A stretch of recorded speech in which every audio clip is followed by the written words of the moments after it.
A hot summer morning stretched over a quiet suburb of an American town where life seemed to flow slowly and steadily. There was almost no one on the street, only bird song and insects buzzing filled the air. But on this day, the silence was suddenly broken by a small, steadily humming sound that was rapidly approaching one of the houses. The drone, piloted by a teenager from a neighboring house, was doing risky pirouettes in the air. While playing, the boy decided to bring it down closer to the ground to get a better look at what was unfolding behind the neighbor's fence. His parents forbade him to spy on other people's houses, but curiosity always won out. He decided to fly the drone into his neighbor's yard for just a few minutes, hoping to see something interesting. The guy did not realize that he would become an accidental witness to an event that would turn into a tragedy for those who were hiding their secrets. The drone's camera was filming an ordinary yard, a flower garden carefully tended by the owner of the house, and an empty table on the veranda. But Fatima herself appeared in the frame. She was standing on the threshold of her house, looking thoughtfully into the distance, as if waiting for someone. Her gaze was distant, as if she was lost in her own thoughts. The drone flew a little closer, and the camera caught Fatima's face, full of mystery. She looked as if she was holding some indescribable experience inside her that she didn't dare to speak out loud. The boy was staring at the screen of his phone, looking at this picture, which seemed to have no meaning, but which awakened a sense of anxiety and excitement in his young heart. Fatima looked around quickly, as if she felt eyes on her, even though she was unaware of the drone overhead. She walked across the yard to the fence, and the drone flew up, as if running away from her to avoid being seen. The guy immediately brought the device back to his side, satisfied with what he saw, even though nothing special had happened. He had no idea that this innocent game with the drone would become the first fragment in a mysterious and tragic story that would change many lives. The American suburb where Fatima and her husband lived was quiet and cozy. People here were used to the established order, and they lived in such a way as not to attract unnecessary attention. It looked like an ideal place for a family. Well-maintained houses, quiet neighbors, evergreen lawns. But there was something indescribable behind the facades that worried a young woman named Fatima. Fatima, a young Muslim woman of 25, had been married at an early age. Her husband, Saeed, was a reliable and responsible man, but rather cold. It seemed that for him, marriage was more of a duty than a relationship based on love or passion.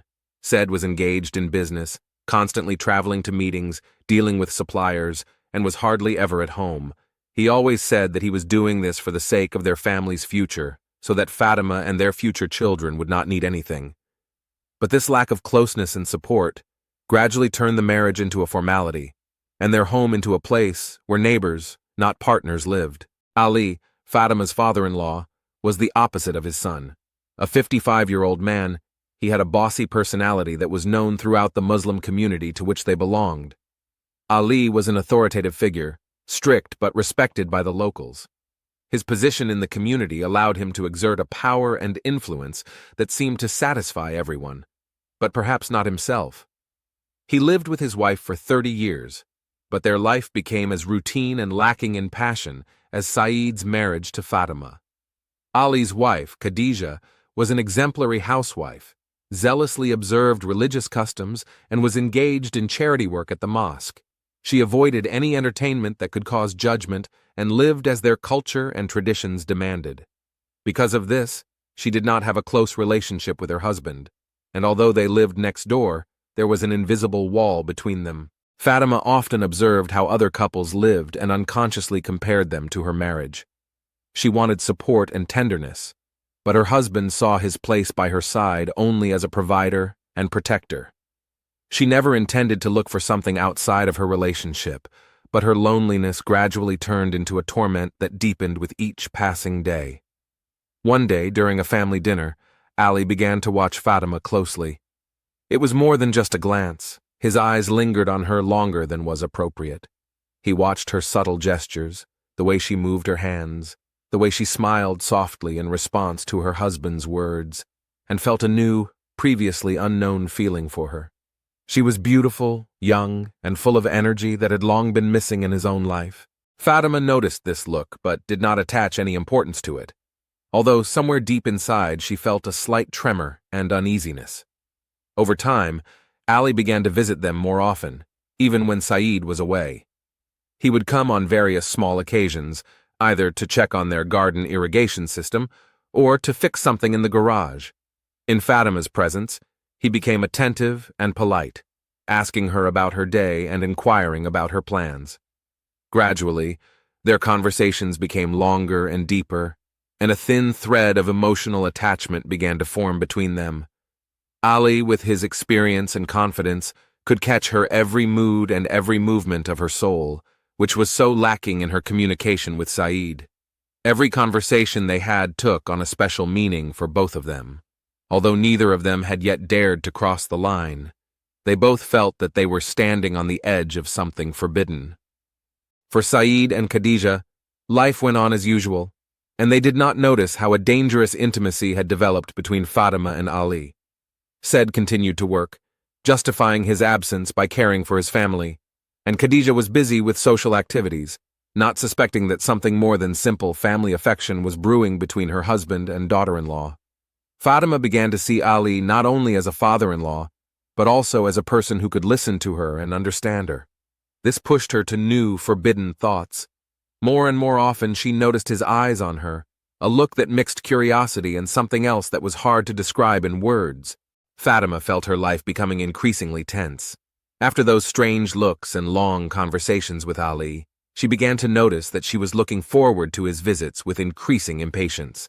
But this morning, something was different. An uneasiness gripped her, like a premonition that something significant would happen that day. This time, she decided to call Ali herself, subconsciously hoping that he could distract her from the uncertainty that was plaguing her. He arrived an hour later. He entered the house as if to do some household chores, which might not have been noticeable to prying eyes. Fatima noticed that this time they were both more nervous than usual. When Ali came in, he silently took off his shoes and looked at her with a look that said more than words. She met him, barely holding back the trembling in her voice. "You look worried," he said, looking at her with sympathy, but also with the hidden curiosity that had long since developed between them. Fatima could hardly hold back her tears. She hadn't felt understanding and warmth in her home for a long time. She wanted to speak out, to share her fears and pain, but her husband was too busy to notice what was going on in her heart. "Sometimes I feel like I'm just a shadow in my own house," she answered quietly, barely looking up at him. "Said doesn't notice me. He's absorbed in his work, as if I were just a part of the decor of our house." Ali came closer. His eyes were serious, compassionate, and at the same time filled with awe that Fatima hadn't felt in a long time. "You deserve better, Fatima. You deserve to be cared for and to be listened to," he said, not taking his eyes off her. Ali's words struck her to the core. She could feel the barrier between them gradually breaking down, although she realized that it could be irreparable. Her hand involuntarily reached for his, and he felt this movement and gently hugged her as if trying to protect her from the world. Their eyes met, and at that moment time seemed to stand still. Fatima didn't know if it was right, but the feelings of loneliness and misunderstanding she was experiencing made her believe that at least now she was not alone. This one moment seemed to them both to be more important than anything that had come before. She slowly laid her head on his shoulder, and in the silence of that brief moment they both realized that they had crossed a line. When Ali spoke her name softly, his voice was deep and full of emotion that he could no longer hide.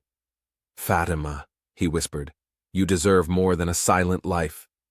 His words made her feel important, and for the first time in a long time, she felt that someone understood and valued her.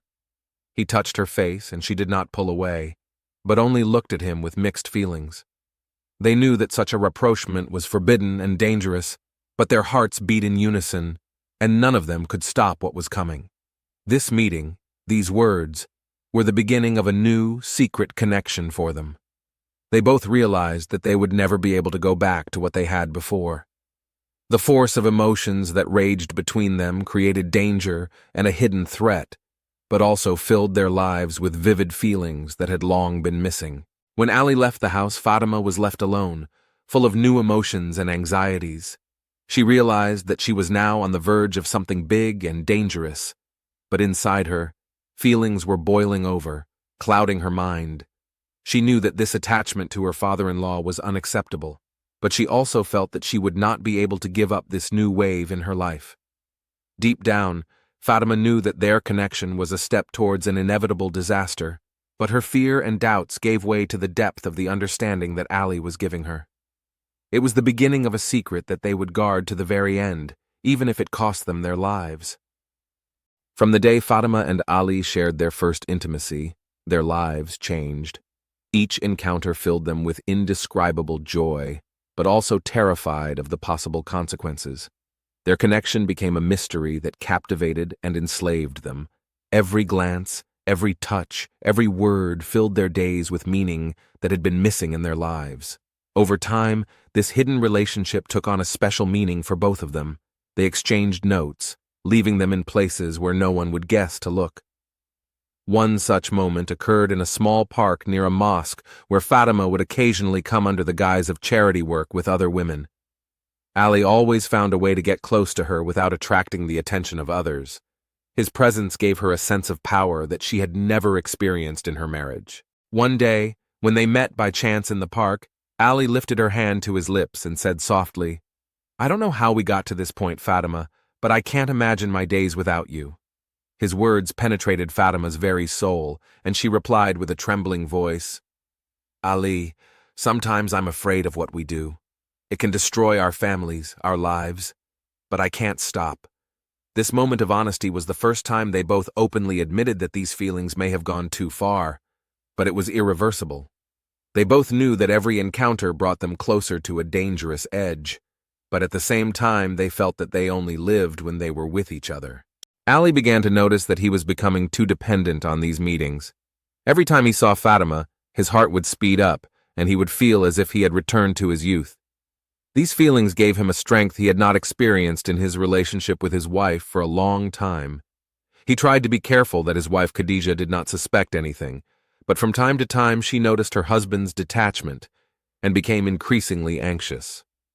Fatima, for her part, felt her marriage to Saeed becoming even more strained. She could hardly find the strength to hide the new emotions that were raging in her soul. Sometimes, sitting next to Saeed in the evening, she would catch herself thinking that she was moving away from him not only physically, but also emotionally. She began avoiding meetings with her friends, even family gatherings, so as not to express her feelings and not to be tempted to talk about her inner suffering. The secret meetings continued and became more intense. Ali and Fatima met in different places, in a remote cafe, in abandoned city alleys, and sometimes even at home when Saeed was away on a business trip. Each time they felt passion and danger merge into one, pushing them to take risks. Their secret was becoming a heavier burden. But neither Ali nor Fatima could imagine their lives without each other. So each time, despite the danger, they found a way to meet and share the brief moments that became their everything. With each passing day, the pressure grew, and they both felt that they were approaching the limit. They knew that sooner or later this secret affair would come to light, that the truth could come out, destroying their families, and perhaps even their lives. But their fear was insignificant compared to the depth of their affection. That all changed when Saeed began to notice her strange behavior. He had always been reserved and practical, but now he was increasingly looking at his wife with suspicion. He felt that something was wrong, that there was some mystery in her behavior that had not been there before. Fatima tried to behave as usual, but every day it became more and more difficult to hide her emotions. Said looked at her face, and although he didn't say anything, he could see the question in her eyes. He barely suspected the reasons for her change, but the situation left a bitter mark on him. At the same time, Khadija, Ali's wife, also began to notice her husband's detachment. Ali was often distracted, answered questions absent-mindedly, and his eyes became alienated. Watching this, Khadija did not dare to approach her husband directly with a question, but she felt in her heart that something had changed in their marriage. She was worried about this alienation, but she attributed it to age-related fatigue and daily routines. Fatima felt that the pressure was growing every day, and with it, the tension in her soul. She was increasingly afraid that her relationship with Ali would be exposed, and that this would have dire consequences for them. She even thought about ending the relationship, but every time she met his eyes, she felt that she could not go back. As the days passed, Fatima felt more and more that she was trapped with no way out. Her hugs with Ali and their secret conversations became painful and necessary at the same time. She began to feel a sense of hopelessness, and panic began to set in. Eventually, Saeed took another unexpected step. He came home early and asked Fatima a question that took her breath away. "Can you tell me the truth?" His gaze was cold, but his voice was filled with restrained anger. "Why are you so distant? What's going on?" Fatima could barely contain herself, but managed to answer in a calm voice. "Nothing, just stress and fatigue, like everyone else. Why are you interrogating me?" Said looked at her silently, and she could feel cold sweat breaking out on her forehead. She knew he was sensing the truth, but she had no idea how deep her secret was. This conversation was a new point in their conflict. Fatima felt that she had nowhere else to go. Her fear grew, and at the same time she realized that she could not give up on Ali, even if their relationship had brought her to this dangerous point. Ali began to realize that this situation could not last. He felt that their secret was becoming an unbearable burden for him, and he was afraid that one day everything would come to light. Every day he became more nervous and irritable, and the thought that Fatima might leave him or reveal their relationship turned into a nightmare. One day, when she was home alone again, Fatima began to think about how to avoid this trap. She realized that their relationship was no longer a source of happiness and solace, but only a burden that threatened her life. But she did not know how to escape from this vicious circle when her every move could turn against her. Ali, on the other hand, felt that control over the situation was slipping out of his hands. He knew that his fears were not unfounded. Every little thing could give away their relationship, and he was ready to do anything to avoid it. However, deep down, he felt that this murder plot would not only protect him, but also be a way to free himself from a bond that had become a dangerous burden for him. This was the line they both came to. One of them had to make a choice, not within the limits of feelings, but within the limits of survival. And this choice was getting closer with each new meeting, with each moment when their secret hung over them like the sword of Damocles. A gloomy evening covered the city with gray fog, as if nature itself was anticipating something tragic. Fatima returned home with a heavy heart and a sense of imminent trouble. In recent days, she could not shake the thought that her life was hanging in the balance. Every time she met Ali, she was reminded of the trap she was in, and she would never be able to escape.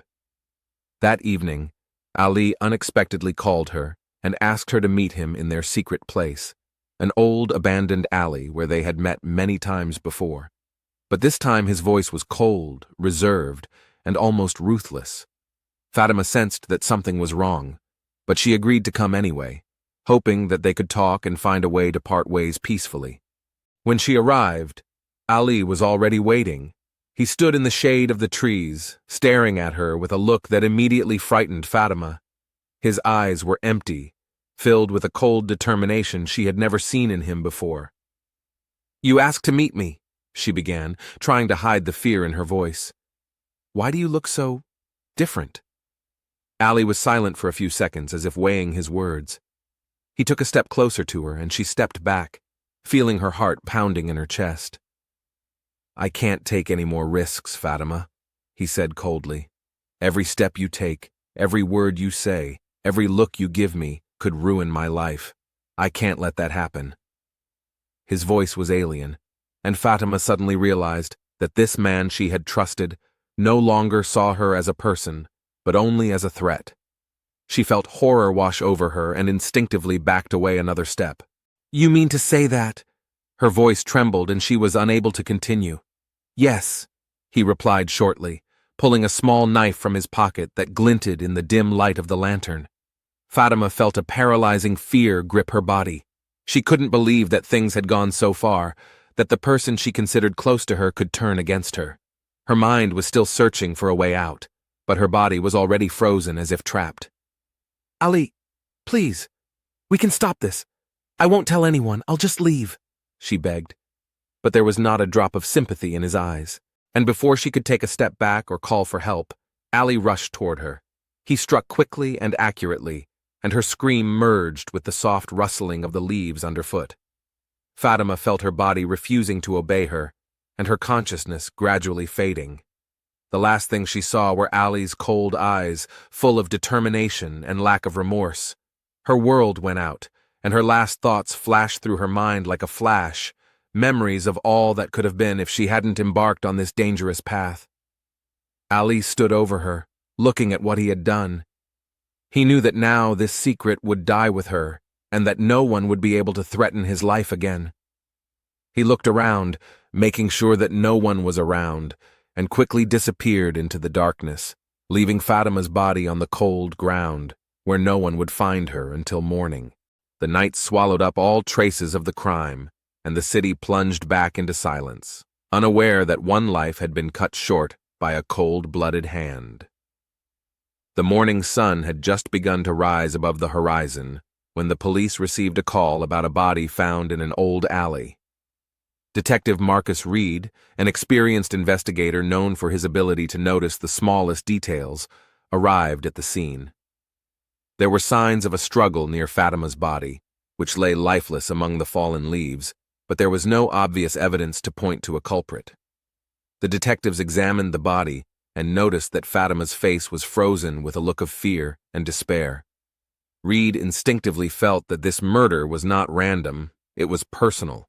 There were shoe marks next to the body, but they were barely noticeable, and at first glance, did not matter.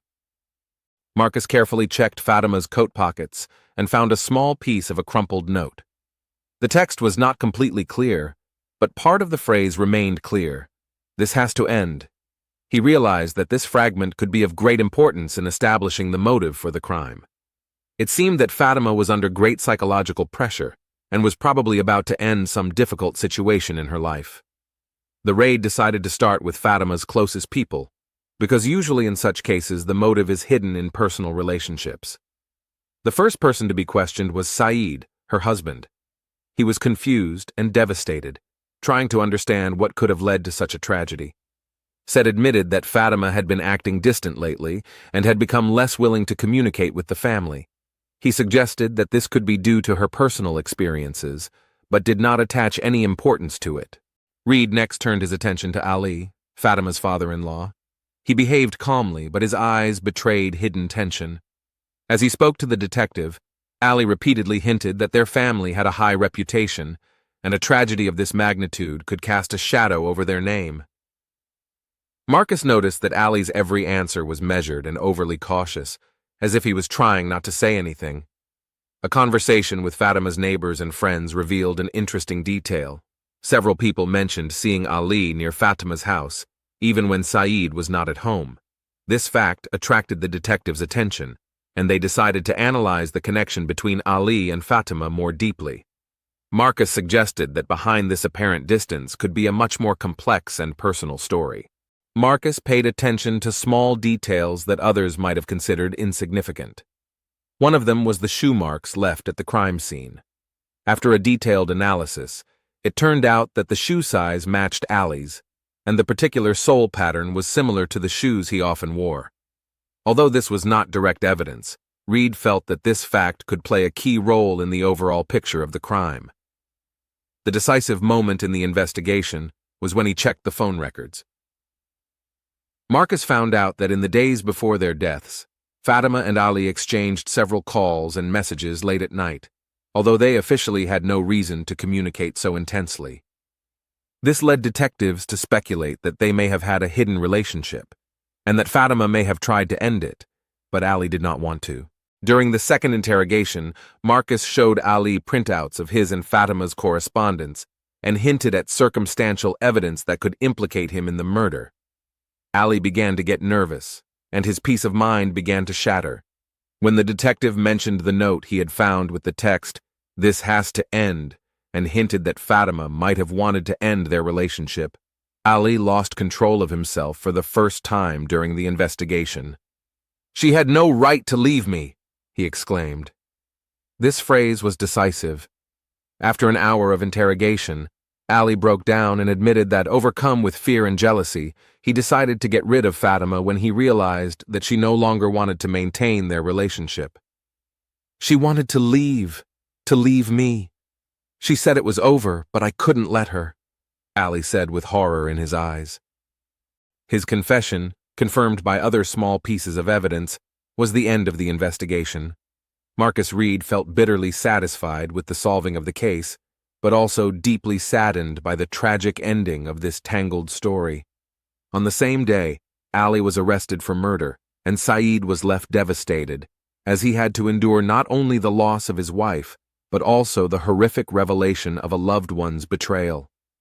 The police have completed their investigation, but the burden of this story has remained with those who have learned the gruesome details of this crime.